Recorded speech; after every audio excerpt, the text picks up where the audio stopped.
bapak saya kan.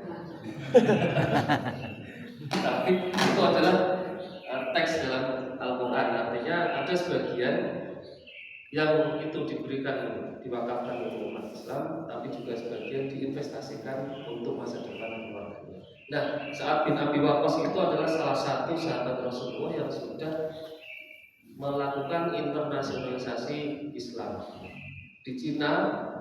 Konon katanya nanti bersama-sama kita buktikan bersama, insya Allah kita rencanakan. Di Cina itu ada masjid Sa'ad bin Abi Waqqas. Jadi beliau diutus untuk berdakwah ke Cina. Nah, kalau umat Islam sekarang ini, lebih khususnya Muhammadiyah, kok kembali ke lokal, ya saya rasa itu malah kembali ke zaman dahulu. Karena Muhammadiyah atau umat Islam melihat sini sebagaimana amanat dari Muktamar itu adalah internalisasi Muhammadiyah, internasionalisasi nilai-nilai keislaman yang rahmatan lil alamin. Ini bukan tugas yang sangat mudah. Tadi malam saya juga kebetulan Mas Mitan itu mana sebenarnya di kamar. Oh iya. Karena beliau itu kan juga psikolog.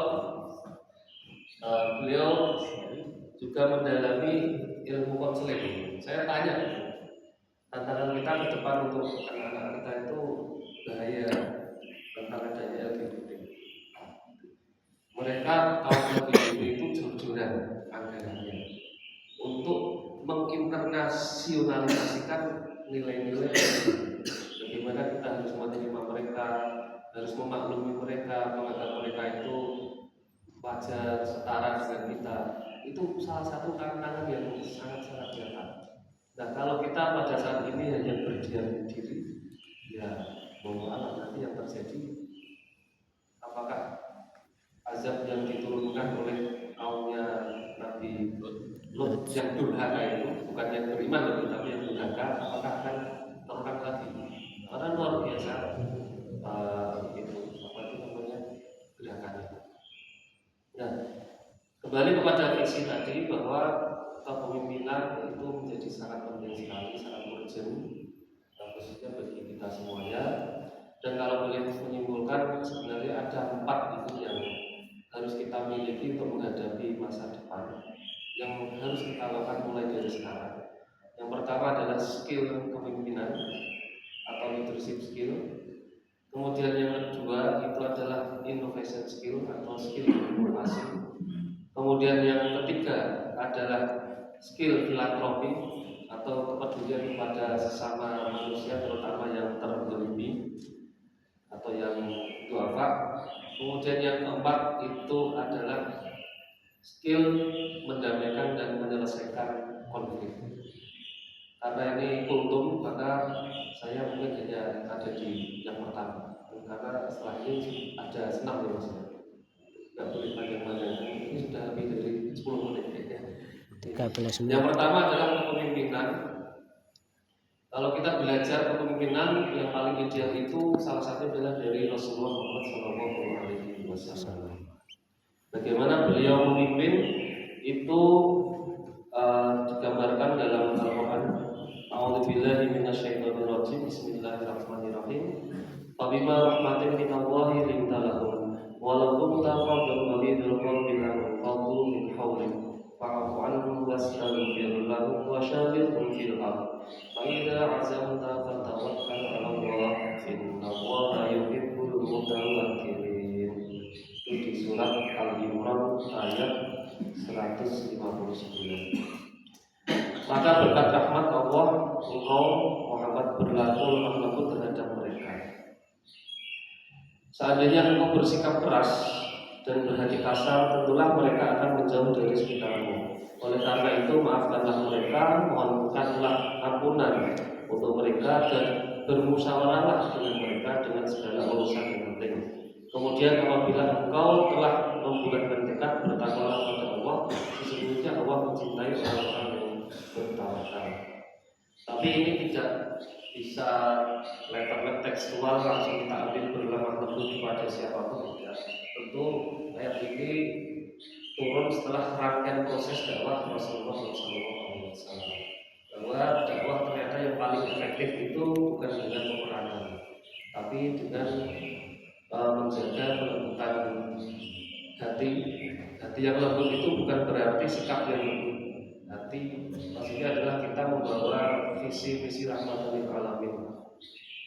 Kita sudah menyampaikan kepada orang lain.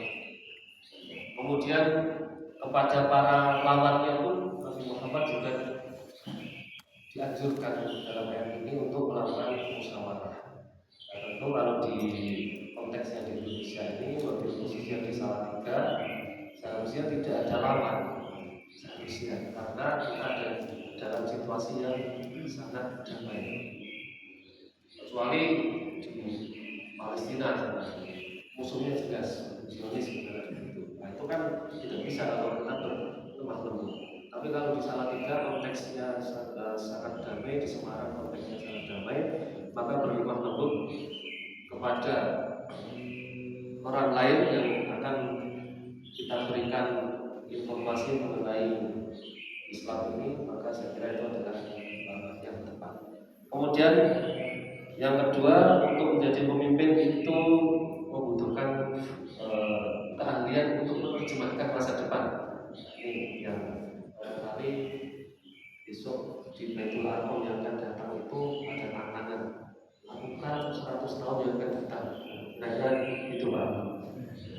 Karena kita saat ini adalah 79 tahun yang lalu yang sudah dilakukan oleh para founding fathers kita.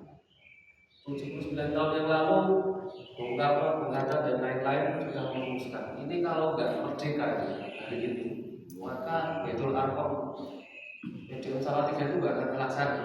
Karena begitu. Nah, karena kita sudah merdeka, kemudian ada balai diklat ini, alhamdulillah. Kemudian kita bisa melakukan sesuatu yang sangat mulia di sini. Nah, maka tantangan kita adalah pada hari ini, sebagaimana pesan Yai Jumbari tadi malam, kalau kita masih hidup itu, maka kita harus berkarya atau mendesain masa depan. Bahwa meskipun itu sesuatu yang sepele, tapi bisa jadi di masa depan sangat penting. Nah, sebagaimana visi Indonesia tadi, di masa depan itu angka kemiskinannya adalah 0,8%. Nah, kita sudah berkontribusi melalui apa? Salah satunya melalui lazisme. Tapi apakah lazisme sudah mampu menurunkan angka kemiskinan? Nah, nanti bersama-sama kita evaluasi. Minimal untuk menyelamatkan dari wujudnya kemiskinan. Kemudian pendapatan itu setara dengan negara maju. Apakah kita sudah berkontribusi? Nah, itu bisa kita lihat dengan banyaknya rumah sakit, kemudian banyaknya perguruan tinggi, ada bank syariah, ada BTN.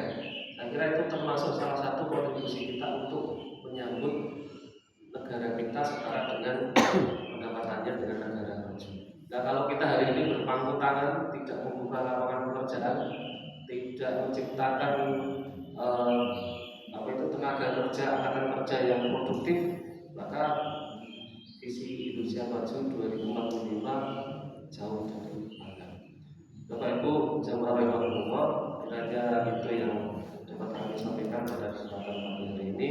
Mudah-mudahan sedikit yang kami sampaikan tadi dari ayat 9 surat An-Nisa dan juga surat Al-Imran membawa inspirasi bagi kita semuanya untuk bersama-sama bergandengan tangan mewujudkan visi Indonesia 2045 mulai dari hari ini, dan semoga itu nanti menjadi amal jariah untuk kita semuanya yang ketika 2045 ternyata ditakdirkan oleh Allah sudah tidak nemoni janji.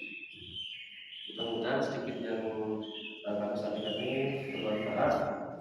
Rasulullah wa rahmatullahi ini billahi fisabilillah. Wassalamualaikum warahmatullahi wabarakatuh. Waalaikumsalam.